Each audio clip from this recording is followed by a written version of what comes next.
admin. Mas Bibi yang rekam ya? Oke. Baik.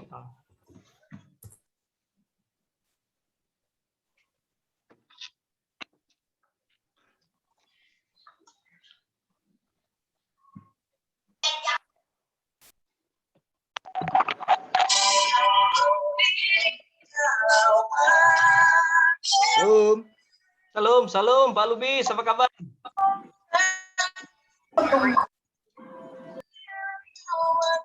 Baik, Pak. Sehat ya, Pak? Sehat, Pak. Sehat, puji Tuhan, Pak. Makasih, Pak Lubis. Iya, Makasih Pak. juga ini firman yang sering dibagikan sama kita. Baik, Pak. Makasih, Pak, kau memberkati. Iyalah, memberkati lah. Baik, Bapak Ibu, karena sudah Amin. Karena sudah jam 12 pas, kita mulai. Tapi sebelum kita mulai, saya mohon izin mute all semua ya.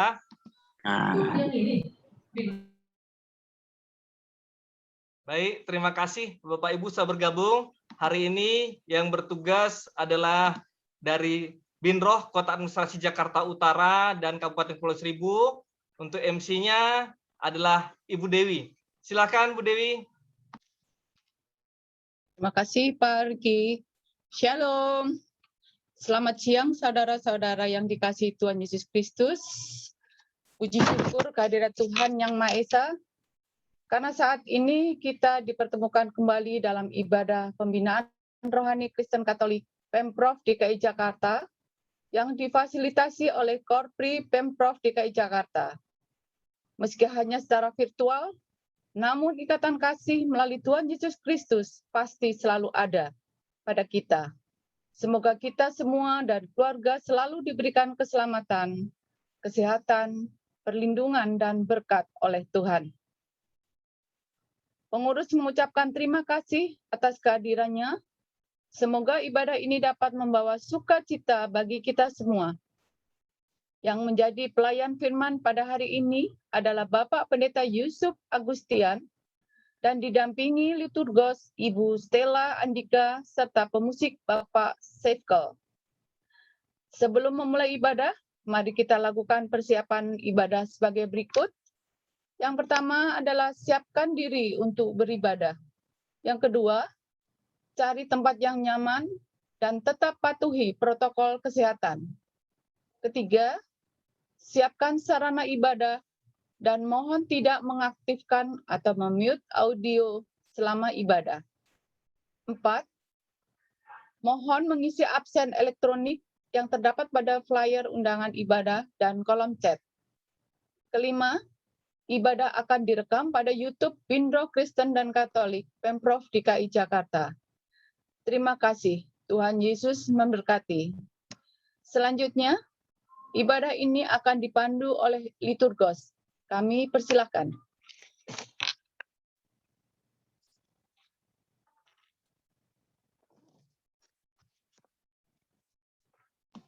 Mohon izin agar di-unmute Bu Ella. Shalom Ibu Bapak Saudara sekalian. Puji Tuhan kita bisa ada di tempat ini dalam Zoom. Kita akan menyembah Tuhan. Mari kita memulai dengan menyanyi Tuhan selalu menolongku.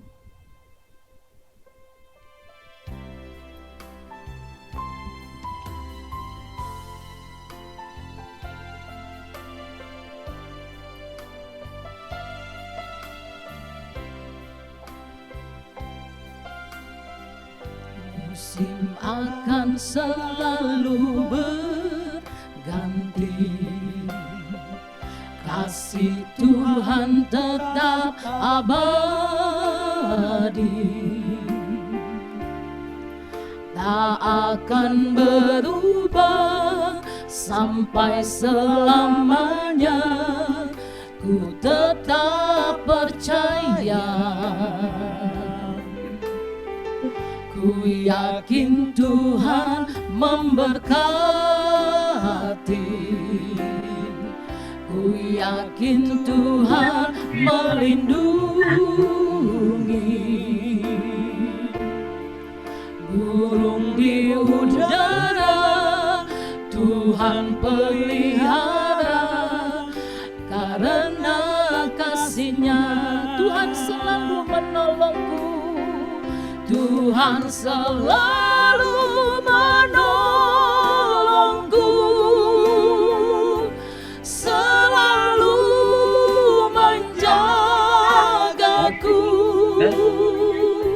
Sehelai di rambutku tak akan terjatuh tanpa seizin-Mu.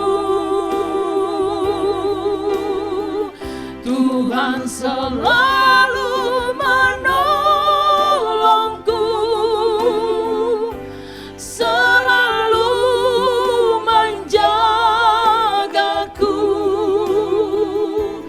Dia mengenyangkanku dan peliharaku seumur hidup. Sekali lagi kita katakan, musim akan selalu berganti, bahwa kasih Tuhan akan selalu kasih Tuhan tetap abadi, kasih Tuhan tetap abadi, tak akan berubah sampai selamanya, tak akan berubah sampai selamanya.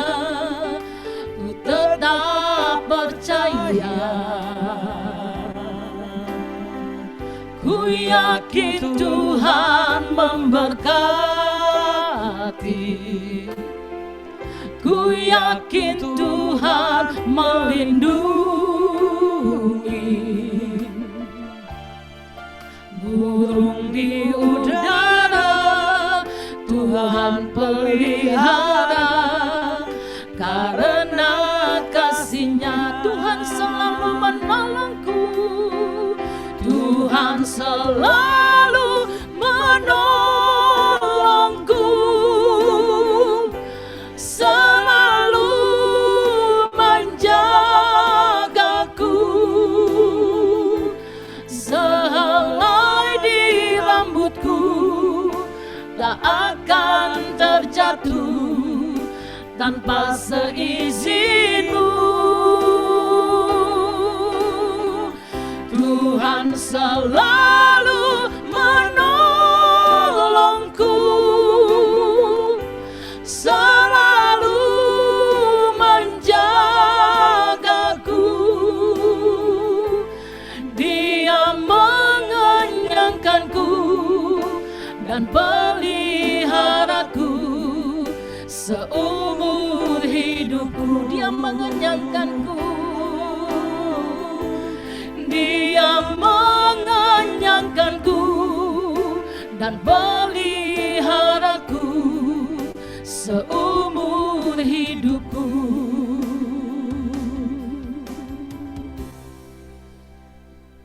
Mari kita satu di dalam doa. Bapa, kami mengucap syukur atas kasih dan penyertaan Tuhan kepada kami. Kami boleh ada sampai dengan saat ini semua karena kebaikan Tuhan. Kami mohon kehadiran Tuhan memenuhi setiap hati dan pribadi kami dalam ibadah ini. Biarlah Roh Kudus bekerja di dalam kami. Terpujilah Tuhan selama-lamanya di dalam nama Tuhan Yesus Kristus. Amin. Puji nama Tuhan. Hari berganti hari, tahun berganti tahun dengan semua persoalan yang terjadi pada masa pandemi ini. Tetapi mari kita katakan bahwa kita bangga punya Allah seperti Dia.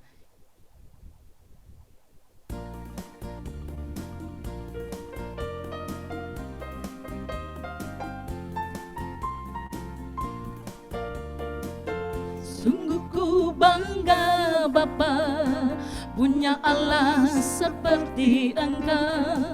Sungguh ku bangga Yesus atas segala pengorbanan-Mu. Tak ingin aku hidup lepas dari kasih-Mu. Kasih-Mu menyelamatkan dan beriku pengharapan. Kini ku persembahkan apa yang aku miliki. Memang tiada berarti bila dibanding dengan kasih-Mu. Namun ku ingin memberi dengan sukacita di hati, karena ku tahu ini menyenangkan hati. Sekali lagi kita katakan, sungguh ku bangga Bapa, sungguh ku bangga Bapa, punya Allah seperti Engkau. Sungguh ku bangga Yesus atas segala pengorbanan-Mu. Tak ingin aku hidup lepas dari kasih-Mu. Kasih-Mu menyelamatkan dan beriku pengharapan. Kini ku persembahkan apa yang aku miliki. Memang tiada berarti bila dibanding dengan kasih-Mu. Namun ku ingin memberi dengan sukacita di hati, karena ku tahu ini menyenangkan hati-Mu. Karena ku tahu ini menyenangkan hati-Mu. Puji nama Tuhan, saya serahkan kepada Bapak Pendeta untuk pelayanan firman. Mari Bapak Ibu Saudara, sebelum kita mendengar firman, kita berdoa bersama-sama. Tuhan Yesus, Tuhan yang baik, Tuhan yang mengasihi kami. Terima kasih Tuhan buat waktu yang Tuhan sudah berikan bagi kami. Terima kasih buat kesehatan yang Tuhan sudah limpahkan bagi hidup kami.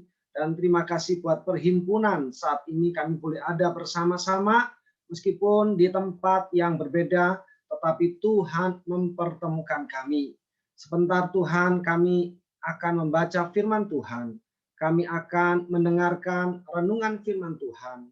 Sebelum semuanya itu kami mohon Roh Kudus mengurapi kami. Roh Kudus menyucikan kami. Dan Tuhan menolong kami. Hamba yang tidak berguna ini Tuhan mengurapi. Tuhan pakai menjadi alat Tuhan. Dan biarlah firman Tuhan memberkati kami semuanya. Terima kasih Tuhan. Kami bersyukur, kami bersukacita demi nama Tuhan Yesus Kristus. Amin. Selamat siang Bapak Ibu Saudara semuanya. Saya senang sekali siang ini bisa bersama-sama dengan Bapak Ibu semuanya, orang-orang yang luar biasa. Secara khusus terima kasih buat Pak Riki, buat Ibu Nova, dan rekan-rekan semuanya, kepada Binro Kristen Katolik Pemprov DKI Jakarta yang sudah memberikan kesempatan saya untuk boleh melayani berbagi firman Tuhan. Saya juga akan belajar melakukan firman Tuhan. Saudara, tema firman Tuhan siang ini yaitu teladan Yesus. Saya suka sekali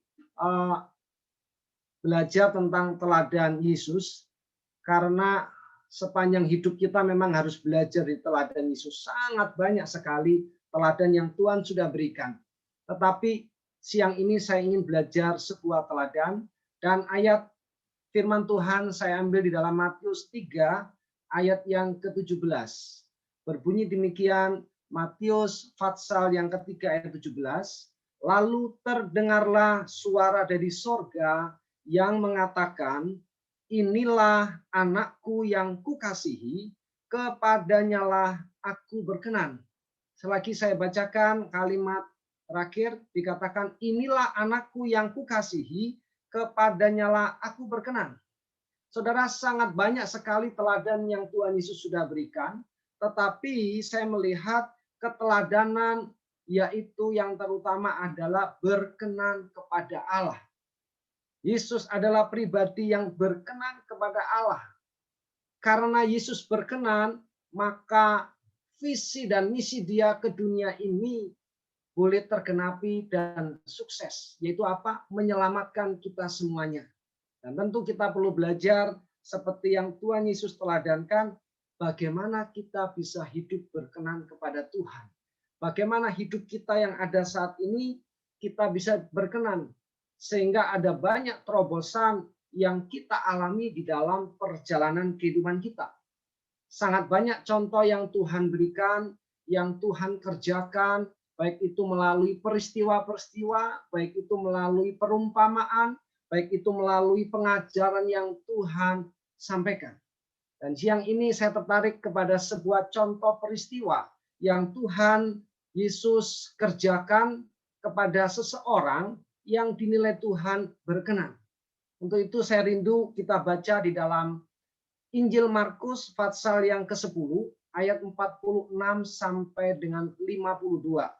Markus pasal yang ke-10 ayat 46 sampai 52. Ini sebuah peristiwa saya bacakan buat kita bersama. Demikian firman Tuhan. Lalu tibalah Yesus dan murid-muridnya di Yeriko. Dan ketika Yesus keluar dari Yeriko bersama-sama dengan murid-muridnya dan orang banyak yang berbondong-bondong, ada seorang pengemis yang buta yang bernama Bartimeus anak Timeus duduk di pinggir jalan. Ayat 47, ketika didengarnya bahwa itu adalah Yesus orang Nazaret, mulailah ia berseru, Yesus anak Daud, kasihanilah aku. Banyak orang menegurnya supaya ia diam. Namun semakin keras ia berseru, anak Daud, kasihanilah aku. Lalu Yesus berhenti dan berkata, panggillah dia. Mereka memanggil orang buta itu dan berkata kepadanya, kuatkan hatimu, berdirilah, ia memanggil engkau. Lalu ia menanggalkan jubahnya, ia segera berdiri dan pergi mendapatkan Yesus. Tanya Yesus kepadanya, apa yang kau kehendaki supaya aku perbuat bagimu? Jawab orang buta itu, Rabuni, supaya aku dapat melihat. Lalu kata Yesus kepadanya, pergilah, imanmu telah menyelamatkan engkau. Pada saat itu juga melihatlah ia, lalu ia mengikuti Yesus dalam perjalanannya. Saudara, tentu ini merupakan peristiwa yang kita banyak dengar, kita sering dengar, bagaimana Yesus menyembuhkan seorang buta yang bernama Bartimeus. Saudara, kalau saya melihat kisah ini, Bartimeus ini adalah seorang yang mungkin tidak dipandang. Kenapa? Karena dia punya predikat yang tidak menyenangkan. Dua sekaligus. Apa itu? Dia pengemis dan dia buta. Sudah pengemis, buta lagi. Ibarat orang sudah jatuh, tertimpa tangga, terus di bawah ada anjing, digigit anjing, anjingnya gila lagi, mohon maaf. Artinya suatu kondisi yang sangat tidak disukai oleh seseorang. Nah saudara, tetapi kalau kita melihat ending peristiwa ini, kita melihat dia mendapatkan sebuah terobosan dalam hidupnya. Dan siang ini kita akan melihat apa sih yang terjadi dalam diri Bartimeus sehingga Yesus katakan dia berkenan. Terbukti dalam kalimat ayat 51, apa yang kau kehendaki supaya aku perbuat? Bukankah ini sebuah kalimat yang Yesus sampaikan kepada dia? Berkenan. Nah, saudara, Bartimeus adalah seorang pengemis yang buta. Saya percaya kita saat ini tidak ada yang mengalami buta seperti Bartimeus. Tetapi bisa saya katakan bahwa manusia ini ada banyak kebutaan dalam hidupnya. Ada orang yang buta secara fisik seperti Bartimeus ini. Ada orang yang mungkin buta akan masa depannya. Dia tidak tahu dengan kondisi yang ada saat ini, dengan adanya pandemi yang ada ini sehingga buta. Saya nggak tahu. Awalnya saya tahu masa depan saya, sekarang saya menjadi tidak tahu. Bagaimana nanti? Ada juga orang yang sudah buta di dalam keluarganya. Artinya dengan adanya kondisi sekarang ini semua harus di rumah. Suami hidupnya sendiri-sendiri. Meskipun di rumah udah pusing. Gimana saya harus bekerja, istri juga, keluarga sudah. Masing-masing menjadi pribadi yang buta. Tidak mau saling mengenal satu dengan yang lain. Kemudian ada juga mungkin orang yang dalam kondisi buta akan karir, akan bisnis, akan usaha. Mungkin jodoh juga udah buta. Bahkan mungkin ada orang yang mengalami kebutaan untuk memandang kemuliaan Tuhan. Nah, saya tidak tahu kita, termasuk saya saat ini dalam kondisi yang bagaimana. Tetapi saya mau katakan kepada saya dan saudara, kebenarannya, kebenaran firman Tuhan yang barusan kita baca ini, yaitu apa? Ada mujizat Tuhan. Bartimeus yang tidak mempunyai masa depan, Bartimeus yang buta, tetapi dia mempunyai masa depan yang indah. Pertanyaan buat kita, mengapa Bartimeus punya masa depan? Jawabannya karena dia berkenan kepada Tuhan. Dia berkenan kepada Yesus.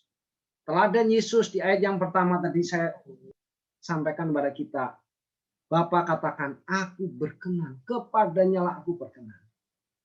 Dan peristiwa yang Yesus tunjukkan kepada kita, bagaimana Bartimeus menjadi pribadi yang berkenan. Nah, saudara, melalui peristiwa ini ada beberapa hal yang bisa kita dapatkan. Yang pertama kita melihat di dalam ayat yang 46. Lalu tibalah Yesus dan murid-muridnya di Yeriko. Dan ketika Yesus keluar dari Yeriko bersama-sama dengan murid-muridnya, dan orang banyak berbondong-bondong, ada seorang pengemis buta yang duduk di pinggir jalan. Apa yang kita dapatkan di ayat ini, yaitu sebuah kesetiaan. Peristiwa ini juga dicatat di Injil yang lain, Injil Matius, Injil Lukas juga mencatat. Dan semua menjelaskan bahwa pada waktu Yesus sebelum datang di situ, seorang yang pengemis buta yang bernama Bartimeus ini sudah duduk di pinggir jalan. Tentu kedatangan Yesus sangat digaungkan dan dengar banyak orang, termasuk Bartimeus, meskipun buta tetapi dia bisa mendengar. Maka dia dengan setia datang menunggu, dia mencari tahu di mana posisi Yesus akan lewat. Maka dia akan dengan setia menunggu sampai Yesus lewat. Mungkin dia nunggu sekitar beberapa jam. Atau mungkin dia sudah mempersiapkan beberapa hari. Karena dia sangat butuh ketemu dengan Yesus. Nah, saudara, sebuah kata kesetiaan ini sangat diperlukan dalam hidup kita. Di dalam keluarga, kita perlu saling setia. Di dalam bergereja, kita perlu setia. Kita perlu setia di dalam penggembalaan.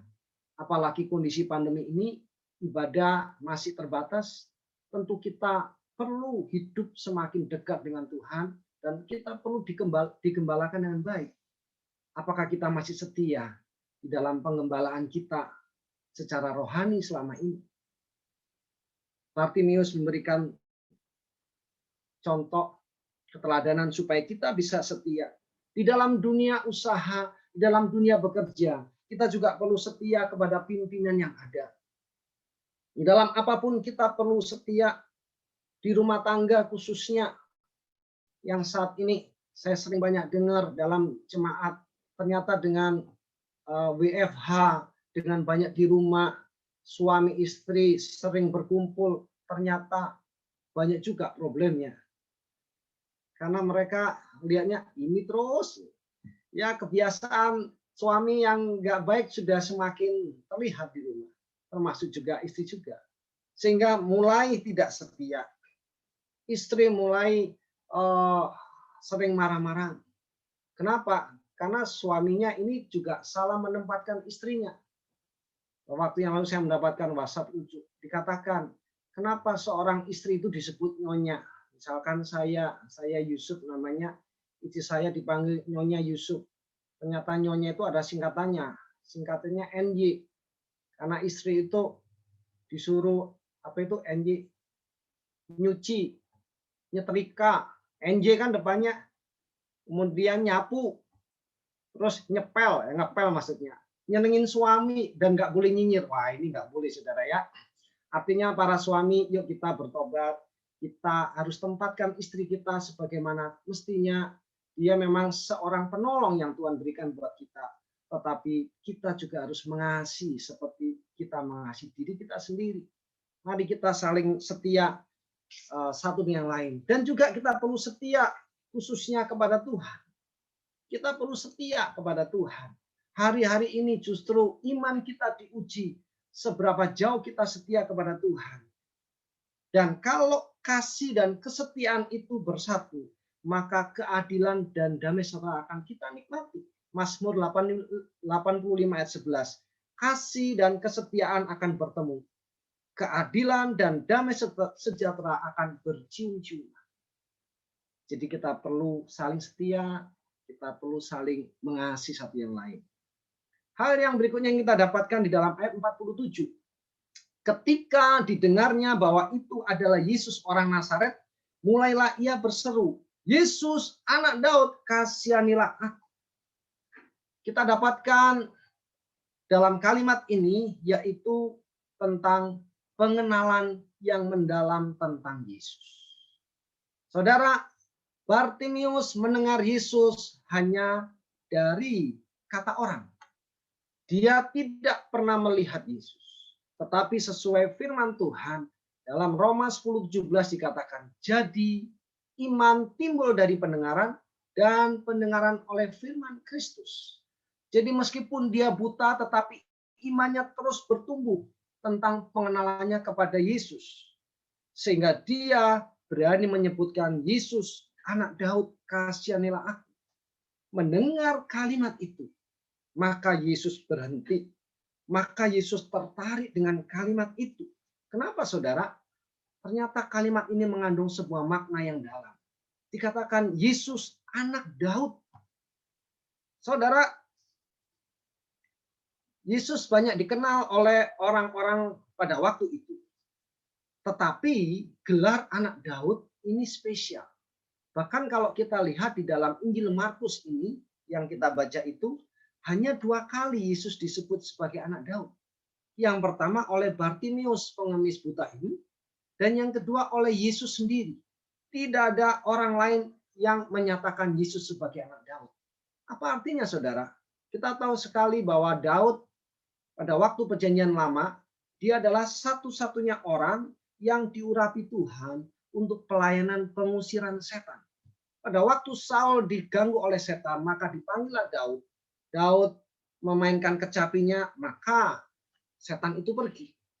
Artinya apa saudara? Yesus dikatakan anak Daud adalah Yesus yang mampu mengusir setan.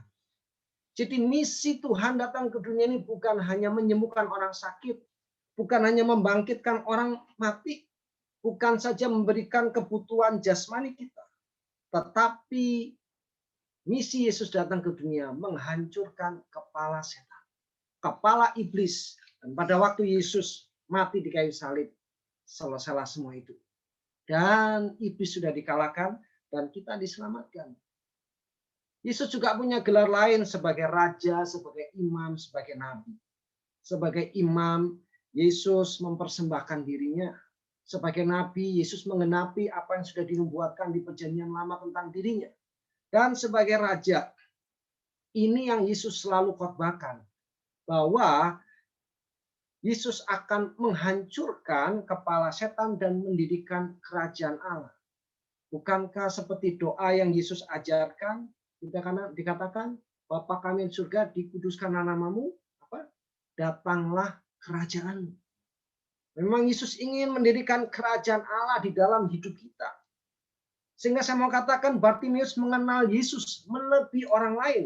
Sehingga imannya dibangkitkan.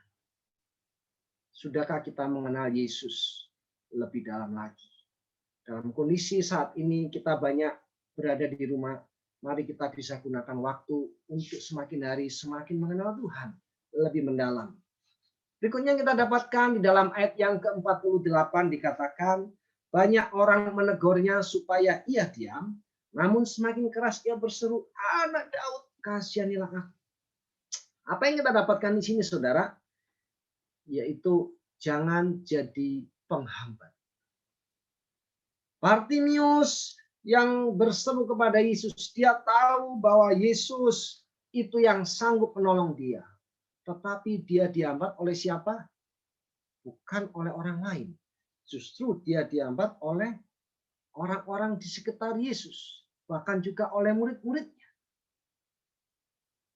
Saudara, saya ambil kutipan dari seorang yang bernama C.S. Lewis.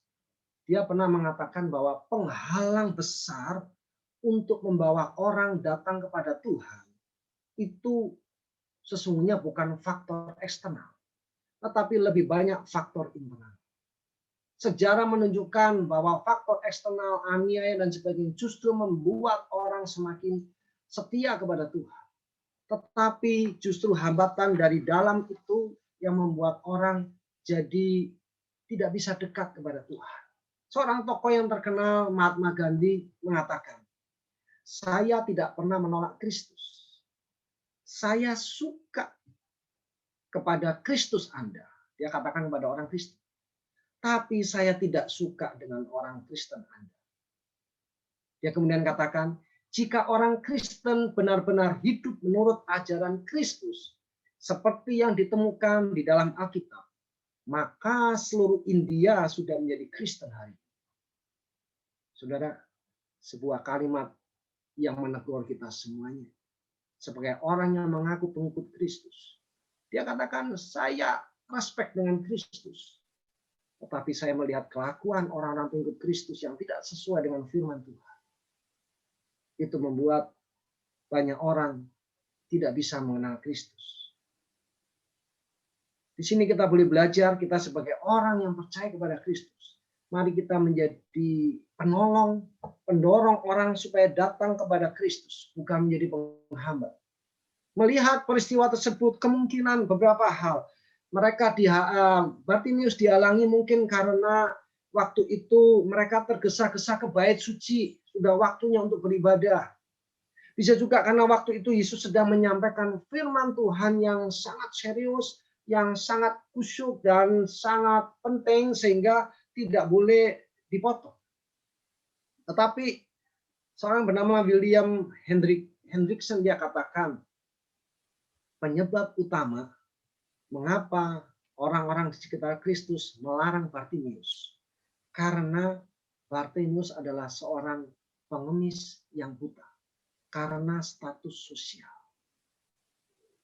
Seringkali status sosial orang-orang yang termarginalkan ini menjadi sulit bertemu dengan Kristus karena banyak orang Kristen yang melihat di situ. Mungkin kalau waktu itu peristiwa itu sudah ada Bill Gates katakanlah atau orang yang sangat terkenal, datang mengenal Kristus, mungkin dipersilakan.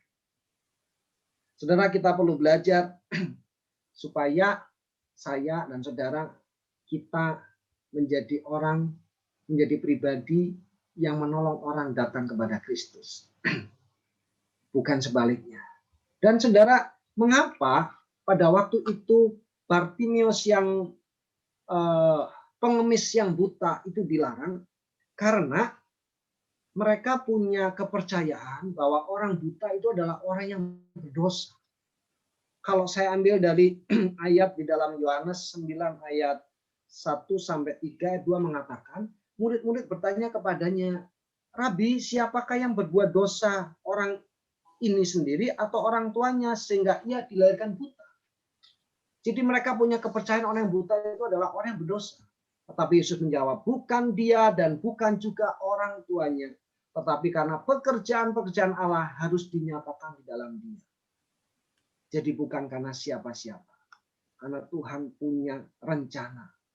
Sebab apa? Yesus datang ke dunia untuk menyelamatkan semua orang berdosa. Tidak memandang siapa itu.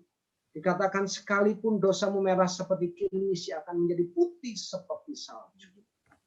Sebesar apapun dosa kita saat ini, saudara, mari kita berani datang kepada Tuhan. Karena dia siap menyambut kita. Dia siap memulihkan kita dan memberkati kita.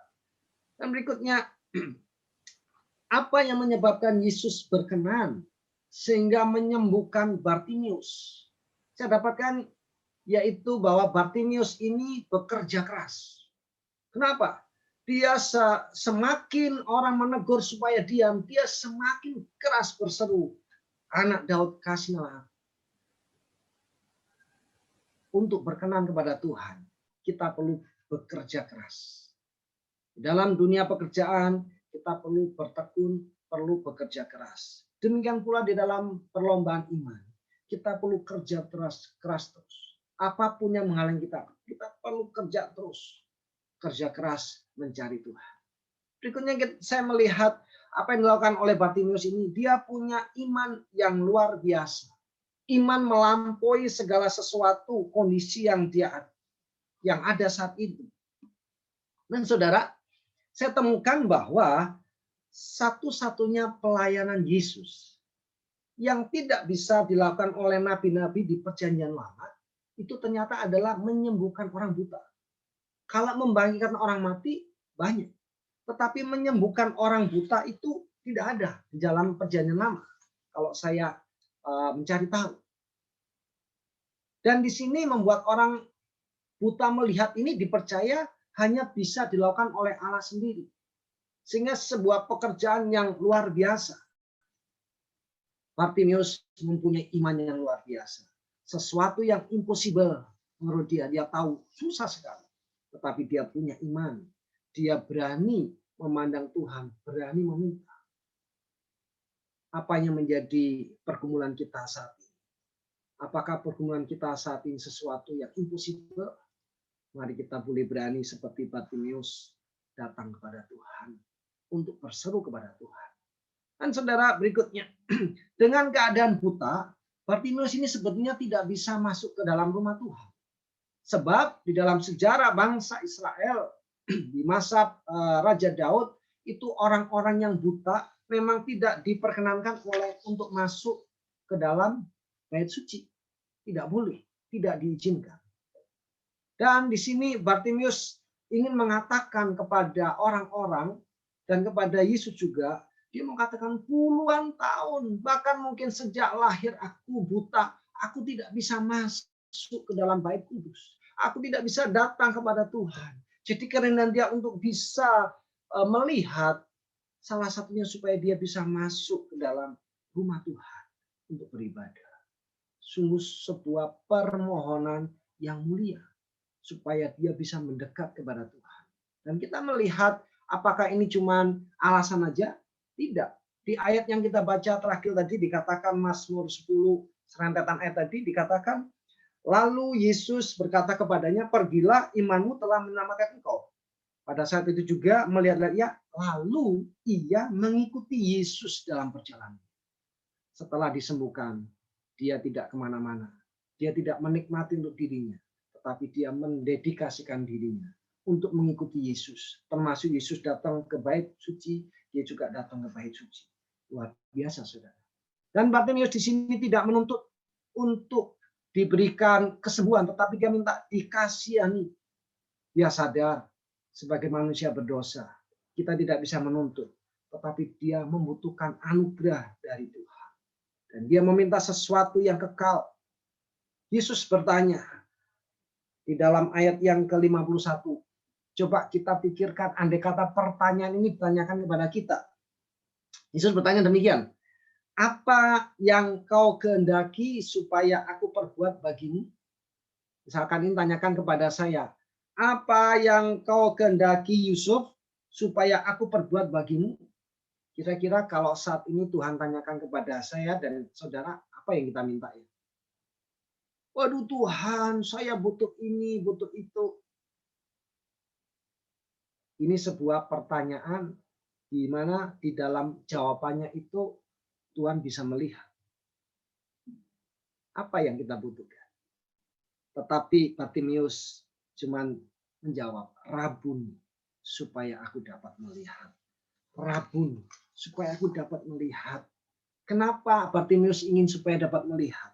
Karena dia ingin menyaksikan kemuliaan Tuhan. Dia ingin menyaksikan sesuatu yang indah yang Tuhan sudah ciptakan. Dia juga ingin masuk ke rumah Tuhan. Dia ingin beribadah. Dan dia ingin mengikut Yesus. Bartimius akhirnya dipulihkan, mendapatkan terobosan karena hidupnya berkenan kepada Tuhan. Seperti teladan Yesus, Bapa katakan, inilah anakku yang kukasihi, kepadanya lah aku berkenan. Dan kesimpulan firman Tuhan siang ini mengajak kepada saya dan saudara, mari kita hidup semakin berkenan kepada Tuhan. Kendala yang ada saat ini, kesulitan-kesulitan yang ada saat ini, jangan membuat kita semakin jauh dari Tuhan. Jangan membuat kita menyalahkan Tuhan. Jangan membuat kita menghalangi orang datang kepada Tuhan. Tetapi memotivasi kita melalui peristiwa Bartimius untuk kita datang terus kepada Tuhan.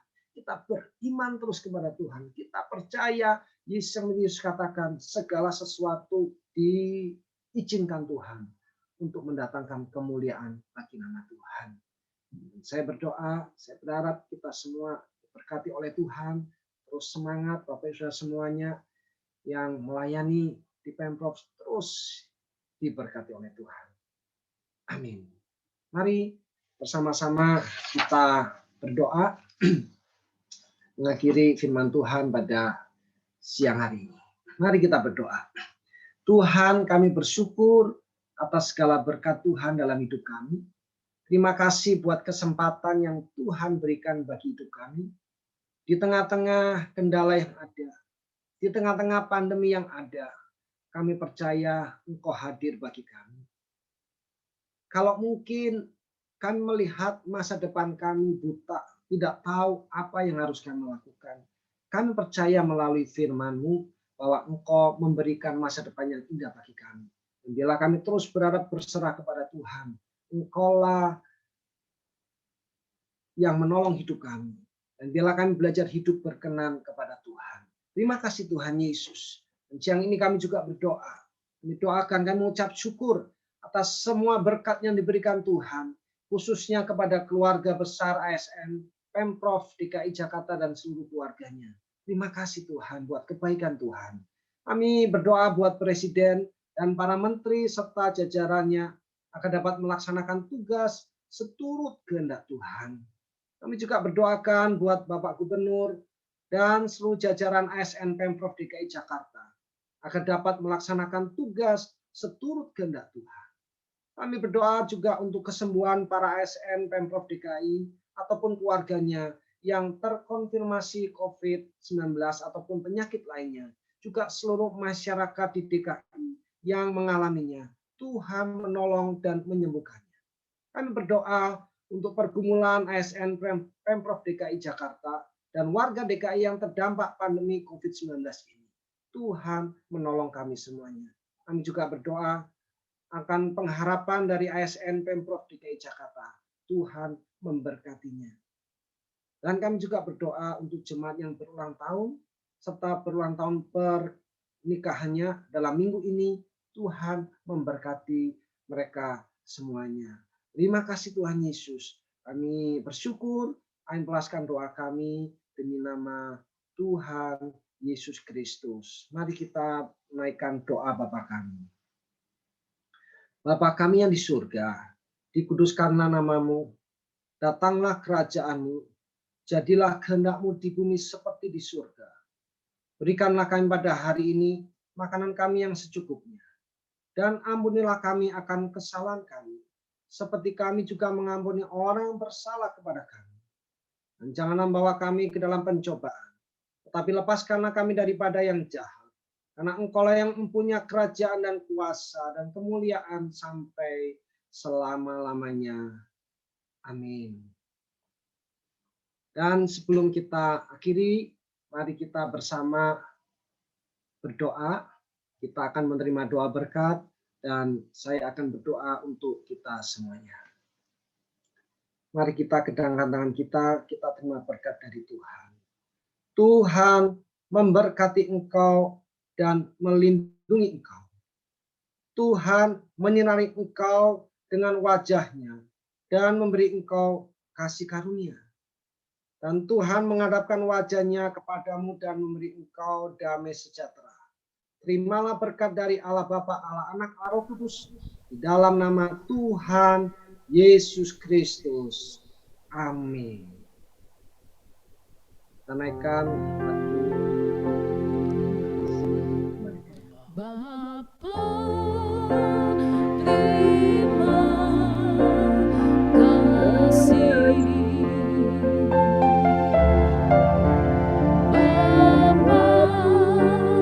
terima kasih. Bapa, di dalam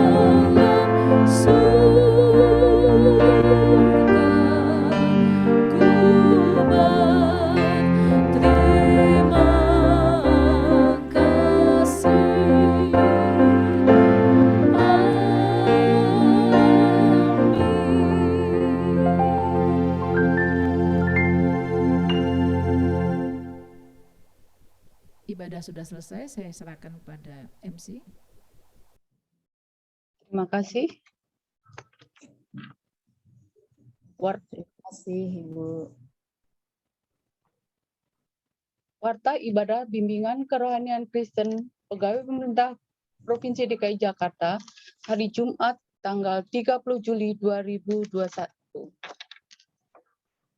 Kami ucapkan terima kasih kepada hamba Tuhan Bapak Pendeta Yusuf Agustian atas pelayanan firman-Nya hari ini.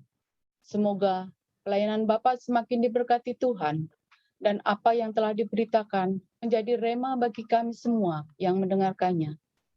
Terima kasih juga kami sampaikan kepada semua teman-teman, saudara-saudari yang ikut ambil bagian dalam pelayanan hari ini, kepada liturgos Ibu Stella Andika, pemusik Bapak Sefke. Semoga pelayanan kita hari ini jadi dupa yang harum bagi Bapa di surga. Kami mengucapkan selamat datang kepada teman-teman yang hadir. Ibadah ini diadakan setiap hari Jumat melalui media Zoom. Mari ajak teman-teman lainnya yang belum datang hari ini untuk bersama-sama dengan kita beribadah memuji Tuhan. Ibadah setiap Jumat hanya diselenggarakan oleh Binroh Kristen Katolik Balai Kota bersama Korpri Pemprov DKI Jakarta secara virtual. Mohon karyawan-karyawati Kristen Katolik yang dari wilayah dapat mengikuti ibadah tersebut bersama-sama. Selamat ulang tahun kelahiran dan ulang tahun perkawinan bagi Bapak Ibu yang merayakan di minggu ini. Semoga kasih Tuhan selalu menyertai kehidupan Bapak Ibu sekalian. Untuk minggu depan, tanggal 6 Agustus 2021, kita akan dilayani oleh hamba Tuhan Bapak Pendeta Tony Gultom dan petugas ibadah dari Binroh Kristen Katolik, Kota Administrasi Jakarta Utara. Untuk kepentingan administrasi, diharapkan bagi pengurus Binroh wilayah yang akan mengusulkan hamba Tuhan, baik pendeta atau romo, agar dapat menghubungi Ibu Nova di nomor HP 0812 87 69 399 atau dengan Ibu Putri di nomor HP 0813 1935 8557. Tuhan Yesus memberkati. Untuk mengisi acara depan, kita akan dipimpin oleh liturgos untuk menyanyikan satu lagu pujian. Terima kasih. Puji nama Tuhan. Mari kita tetap memuliakan Tuhan. Kita katakan betapa baiknya Engkau Tuhan.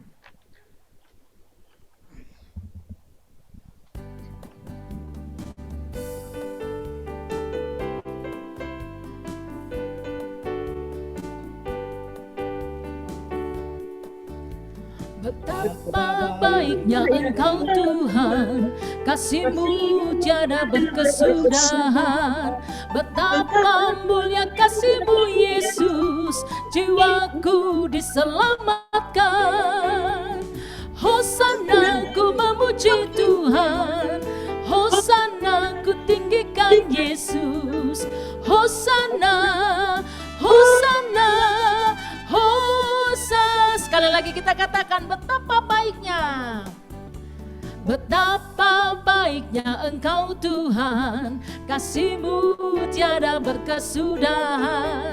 Betapa mulia kasih-Mu Yesus, jiwaku diselamatkan. Hosana ku memuji Tuhan, Hosana ku tinggikan Yesus. Hosana, Hosana, Hosana. Hosana ku memuji Tuhan, Hosana ku tinggikan Yesus.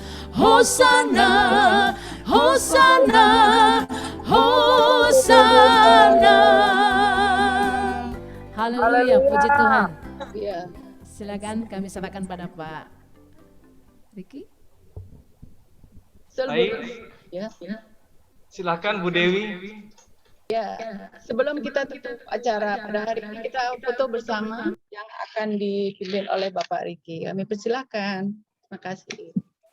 Baik, terima kasih Pak Pendeta, Bu Dewi dari Bindroh Kristen Katolik, perwakilan Kota Administrasi Jakarta Utara dan Kabupaten Kepulauan Seribu, Ibu Stella, Bapak Sepkel, Bapak Ibu semua. Kita foto dulu ya sebelum ditutup. Saya lihat ini ada cukup banyak, tadi 165, sekarang kurang lebih 158, jadi ada 7 slide. Saya mohon kesabarannya, saya mulai slide 1 dulu ya. 1, 2, 3.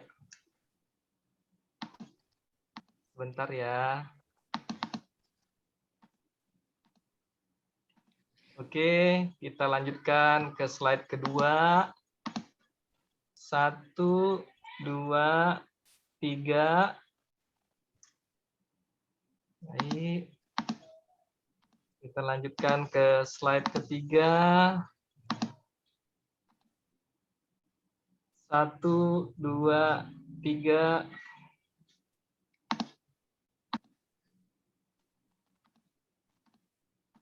Kita lanjutkan ke slide keempat.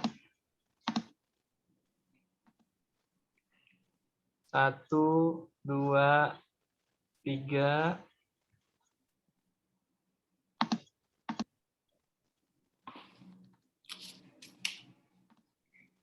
Baik, kita lanjutkan ke slide kelima. 1, 2, 3. Maskernya dibuka dong, biar cakep. Kita lanjutkan ke slide ke-6. 1, 2, 3.